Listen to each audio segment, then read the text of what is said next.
occurred to me that, you guys meeting after you'd started work or even completed work, whatever it was, it reminds me of the ways sometimes when, established big name stars will gather for a charity show or whatever. And it's amazing how well they gel. And partly it's to do with because they're professional musicians and they know not to mess about and just, we've got to write a song today and we're all professional songwriters, so we'll write a song. But I think another part of it, and this is where you guys want to watch in this respect, was that by the time you met, there's no jockeying for position and there's nothing to prove because you have worked together, you respect each other as creatives, and there's that sense of we're already celebrating something we've done together, which is it's sort of like how a supergroup gets together, which is nice, isn't it? Very nice, actually. Nice way of putting it, yeah, definitely. I mean, harking back again to the first lineup, me and Mark were constantly trying to prove something to each other. We were quite. I mean, I love Mark. We were basically living together, and we had an incredible time. But we were quite competitive, and that can also produce a real creative energy in a positive way, which I believe it did at the time. And the song that you mentioned that we'll perhaps talk about, but Guardian, that was one of it was my chords, it was his lyrics. So there was a lot of working together. But I was constantly trying to impose what I wanted. And I suppose since that, then that's kind of been something that I've been able to do. But in some ways I do miss that combativeness. Yeah. It can be a good thing, not always, but it can be a good thing. But you're right, it's really interesting for us now to work together as a band. I think we've achieved something that we're all really proud of.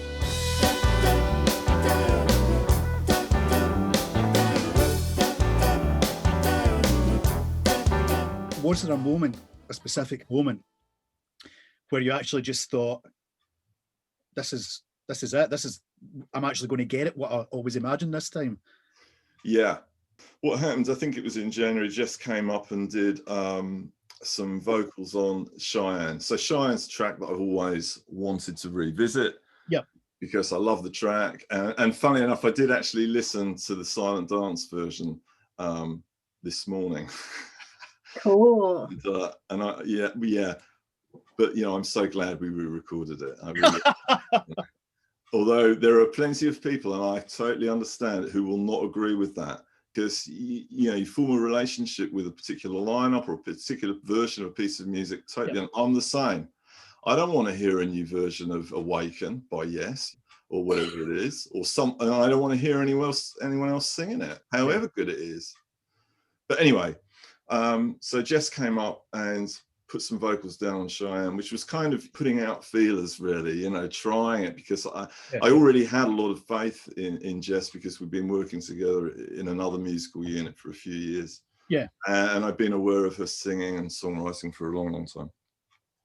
So we did that. That went really well. But, that was an old piece of music.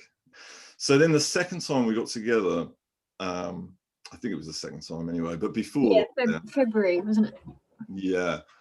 So it was kind of halfway through that session when Jess started not only, kind of living the song, not only that, but because I was watching her, when we were recording the tracks, it was like she could have been on stage.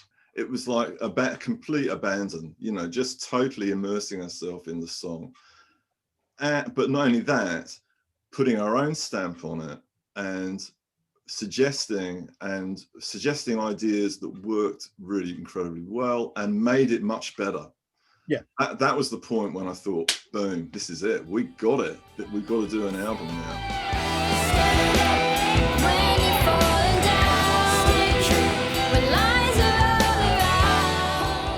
You now know what you're writing towards. You now know something clicks into place. There's something to pursue. Exactly. So, how was that from your perspective? I mean, was that similar for you? Did you realise during those sessions, this is a project I want to pursue, I want to be part of, or was it a less dynamic experience for you at that time?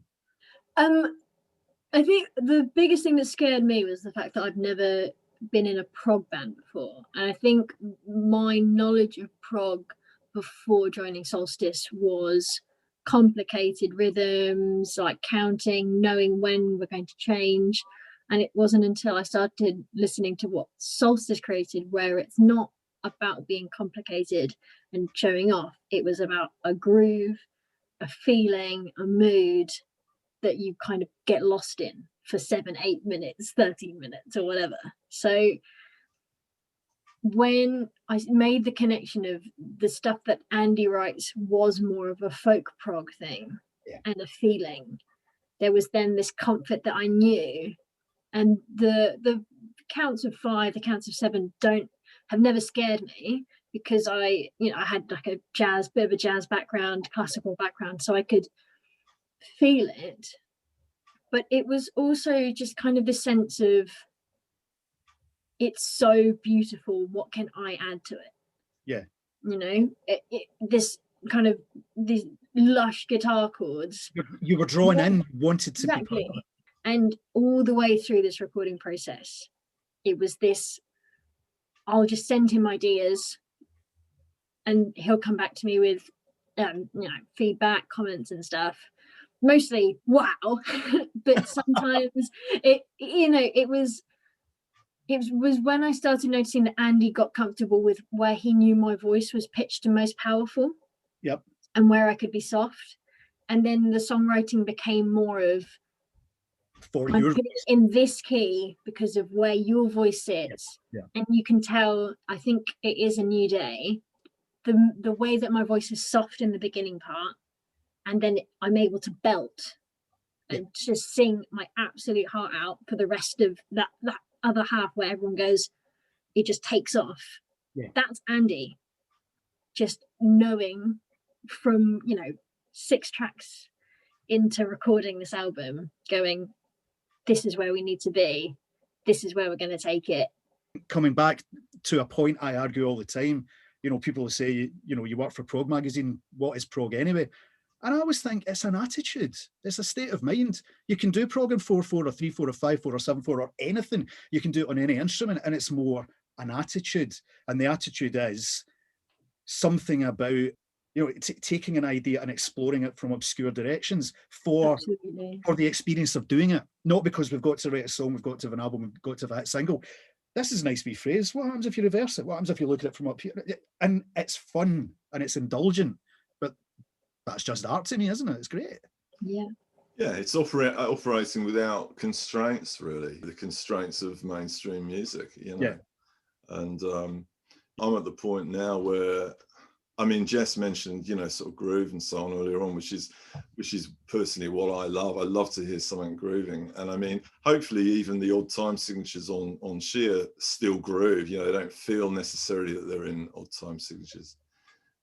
But just going back to A New Day momentarily, that was the last track that was written and recorded. So that came at the end of this process that Jess refers to, kind of getting to know each other, finding out where we could go.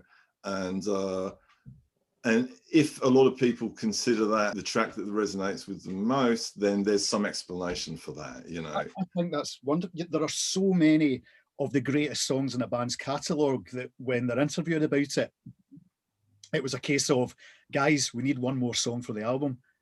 And it's just there because the pressure is off. You've not had to run through an A&R guy. You've not had to present it to the band as a let's take votes in this. It's a kind of, we've got a 3.5 minute gap, a 5.5 minute gap. We need one more song. Oh, I've got an idea. The pressure's off. And then you sort of go, we should have done them all like that.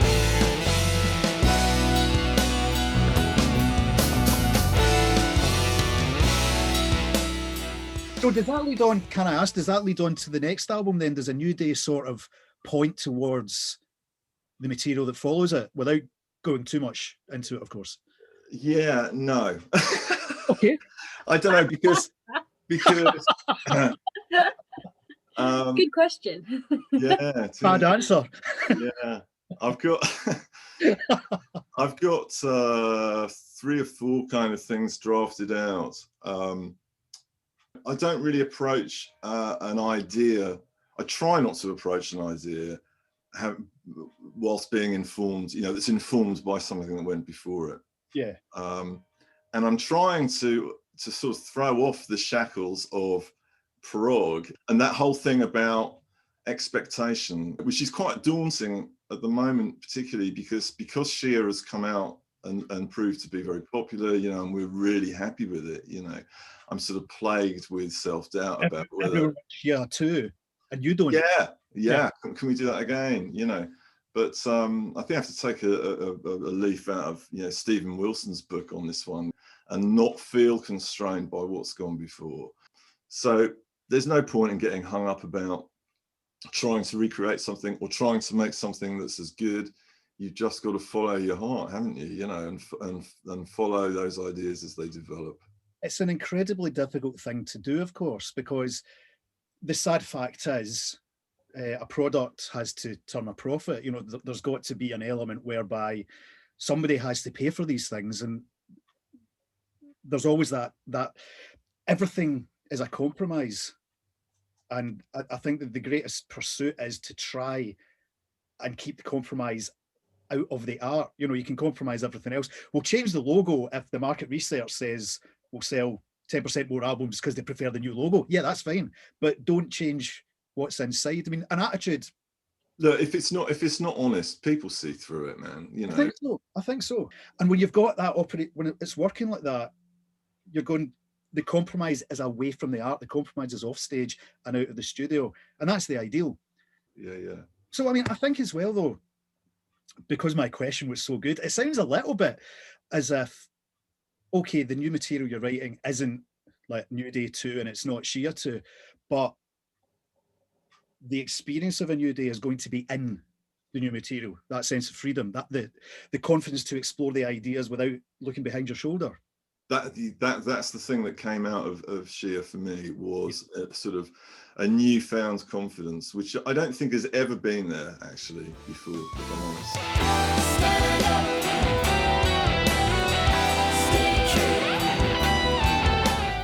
See, for people like us, where real life kept getting in the way of being the artists we want to be, and now real life is fucked off. And yeah, it took a while to go, right, the new normal is terrifying. There was never such a thing as a normal. We all know that. But to get to the position where we do have the time to explore the full length, rather than we've got to get this written by now, we've got to get it released by then, there's a schedule.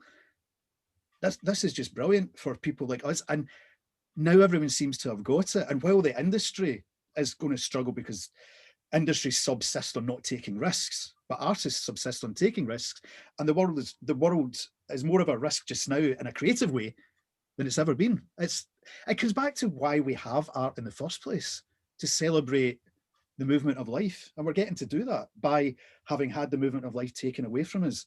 And the kind of artist that gets that, this coming year, in terms of proper art that comes out, it's going to be brilliant. And I think as well, there's such a distance now between fans of entertainment and fans of real art. They always get confused because we all have to fight in the same industry space for the same funding and the same attention. But right now, watch your action movies, that's brilliant. But that's not as satisfying, is it, as listening to this piece of music that gets you in there. It's an awakening moment where real art is getting a say properly for the first time in maybe, I don't know, since the end of the 60s, since the prog revolution.